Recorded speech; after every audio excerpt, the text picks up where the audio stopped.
The Price is Right contestant Michael Ambrose nearly lost out on a car after incorrectly guessing the price, but another aspect of the game propelled him to win in the end.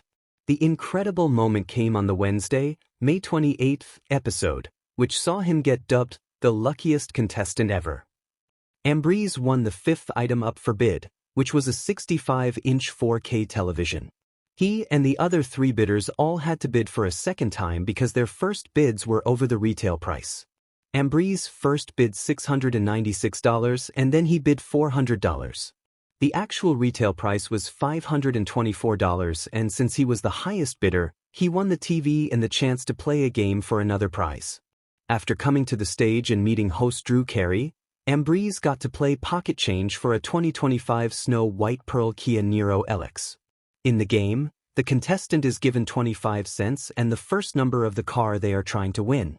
There are 5 numbers left on the board and the game show contestant has to try to guess them in order. If they are wrong, the price of the car goes up 25 cents each time. However, if they are right, the car price doesn't increase and they are one step closer to winning. Also, every time Ambrose is right, he gets to pick an envelope off the wall. Each envelope has an amount of money in it. If the money in their envelopes matches or exceeds how much the car went up to by the end, they win the car. Ambrose was given a 2 as the first number. He then picked 6, 5, and 7, and was wrong, so the price of the car increased to $1. When Ambrose selected 8, he was right and got to pick an envelope. Don't lose hope. This is still very winnable, Drew Carey said. The same thing happened with the third number. Ambrose picked 5 and was wrong, so the car increased to $1.25.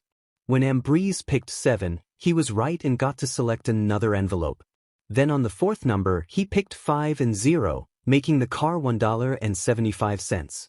The correct number was 6 and another envelope was selected. For the last number, Ambrose only had 0 and 5 to choose from. He picked wrong again after saying 5. The correct number was 0 and Ambrose was allowed to pick another envelope. He now had to have at least $2 in his envelopes in order to win the car. You're going to need a little bit of luck, Drew Carey said. The first 2 envelopes had 50 cents, bringing him up to $1.25. With only 2 envelopes left, Ambrose needed 75 cents and hoped that none of the envelopes contained $0. The third envelope had $2 in it, bringing his total to $3.25. He won the car and the crowd went wild. The final envelope had $0, but that didn't matter. Ambrose only spun a 70 on the wheel, so he did not make it to the showcase. The Price is Right fans, however, called Ambrose the luckiest person to play the game. That was probably the luckiest contestant in that game I've ever seen. Everything went totally wrong and he got 2 50-cent tags and then the $2 one to win, a Reddit user posted. Amazing karma. And he pulled the 0 cents for the last card. Imagine the drama if he pulled that one first and the $2 one last, commented another. I was in the audience. It was incredible to see him pull it off at the end. Seeing someone win a car in person is so much more satisfying than simply watching it on television later, added a third.